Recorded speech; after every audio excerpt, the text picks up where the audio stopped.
Broken heart वो technically या literally broken heart नहीं है। इस मेडिकल कंडीशन की सबसे आम वजह अचानक किसी भी किस्म के स्ट्रेस का आना है। बेसिकली इसके जो सिम्टम्स हैं या इंसान को जो महसूस होता है वो बिल्कुल वैसे ही है जैसे हार्ट अटैक में फील होगा। ये 95% केसेस तक with in a month completely माशाल्लाह रिकवर कर जाते हैं।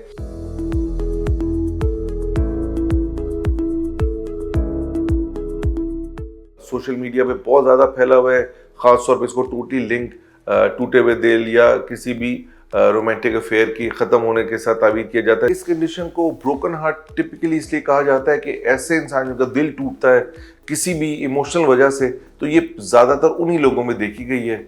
और ब्रोकन हार्ट वो टेक्निकली या लिटरली ब्रोकन हार्ट नहीं है। ये ब्रोकन हार्ट वो फ्रेज़ है कि जिसके अंदर किसी का दिल टूट जाए, उसकी मुनासबत से इसको ब्रोकन हार्ट सिंड्रोम कहा जाता है। इसको इंग्लिश में स्ट्रेस इंड्यूस कार्डियोमायोपैथी या ब्रोकन हार्ट सिंड्रोम ही कहा जाता है।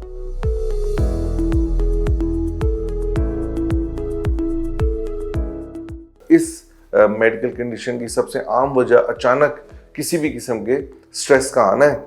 ये स्ट्रेस फिजिकल भी स्ट्रेस हो सकता है, केमिकल स्ट्रेस भी हो सकता है और इमोशनल या मेंटल स्ट्रेस भी हो सकता है। सबसे इसकी जो आम तरीन वजह है वो मेंटल स्ट्रेस ही है। अचानक बहुत खुशी की खबर या अचानक बहुत गमी की खबर किसी भी इंसान को इस कंडीशन से दो चार कर सकती है। कई लोगों को बड़े माइनर स्ट्रेस से भी आ जाता है, लेकिन टिपिकली इसके लिए अचानक एक स्ट्रेसफुल न्यूज़ का ब्रेक होना ज़रूरी है। इमोशनल स्ट्रेस नहीं है, ये सर्जरी से भी हो सकता है। अचानक अगर आप खड़े हुए हैं, आपको पीछे से किसी गाड़ी ने टक्कर मार दी है, उस किस्म के स्ट्रेस के अंदर भी ये सिंड्रोम या ये कंडीशन पैदा हो सकती है। जिस वक्त अचानक इमोशनल स्ट्रेस की वजह से आपकी जिस्म के अंदर कुछ ख़ास हार्मोन्स हैं जो रिलीज़ होते हैं। ये हार्मोन्स हर इंसान को तो इस तरह मुतासिर नहीं करते, लेकिन कुछ ख़ास लोगों में, ख़ास तौर पे ख़वातीन के अंदर, क्योंकि ये ज़्यादा कॉमन इसीलिए है कि ये हार्मोन्स दिल के ख़ास हिस्से के ऊपर जाकर नॉर्मल से ज़्यादा असर दिखाते हैं और दिल का वो हिस्सा वक्ती तौर पर अपना काम करना बंद कर देता है।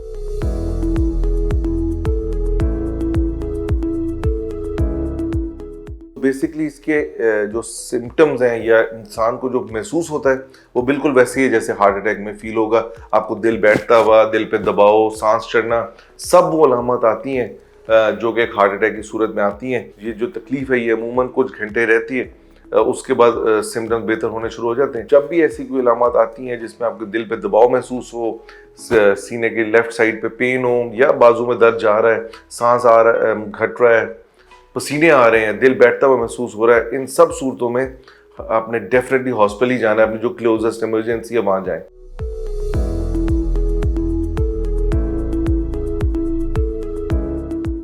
इसके अंदर जो टेस्ट किए जाते हैं उनमें एको है और कोरोनरी एंजियोग्राफी है। एको कार्डियोग्राफी क्या होती है? दिल का अल्ट्रासाउंड है।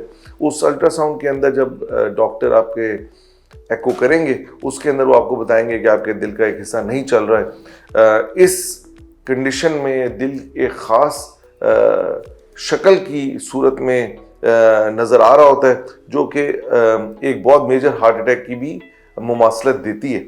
इसलिए डॉक्टर्स को कई दफ़ा कंफर्म करने के लिए कि ये हार्ट अटैक है या स्ट्रेस इंड्यूस कार्डियोमायोपैथी है, आपसे एंजियोग्राफी की इजाज़त लेनी पड़ती है। एंजियोग्राफी के अंदर वो जाके दिल की रगों को चेक करते हैं, जिसके अंदर ये क्लियर हो जाता है कि दिल की रगें साफ़ हैं और ये कंडीशन आपके इमोशनल स्ट्रेस की वजह से है।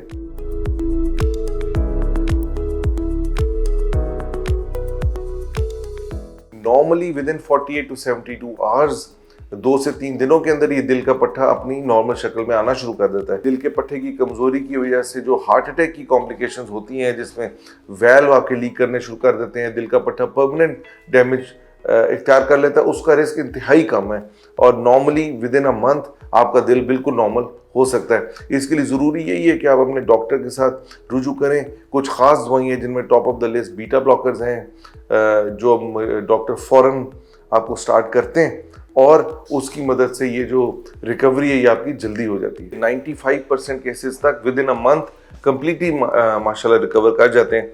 4 to 5% केसेस होते हैं जिनमें थोड़ा बहुत डैमेज रह जाता है, लेकिन ओवरऑल अगर आप इस कंडीशन की प्रोग्नोसिस देखें तो वो बहुत ज़बरदस्त है और अमूमन लोगों को कोई तकलीफ नहीं रहती विद इन अ मंथ।